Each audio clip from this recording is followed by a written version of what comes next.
How to enable two-factor authentication on Credit Karma. First of all, open the Credit Karma app on your phone and log in using your email and password.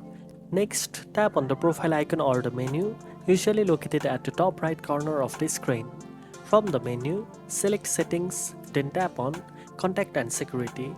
Look for the two-factor authentication or two-factor verification option and tap on Enable or Turn on.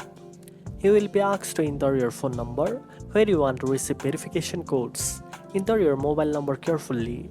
After that, Credit Karma will send a verification code to your phone via SMS. Enter the code in the app to verify your device. Once confirmed, two-factor authentication will be activated, adding an extra layer of protection to your Credit Karma account. Make sure to keep your phone number updated to avoid any access issues. Now you know how to enable two-factor authentication on Credit Karma. If you found this video helpful, don't forget to like, share and subscribe for more financial tips. Thanks for watching and I'll see you in the next one.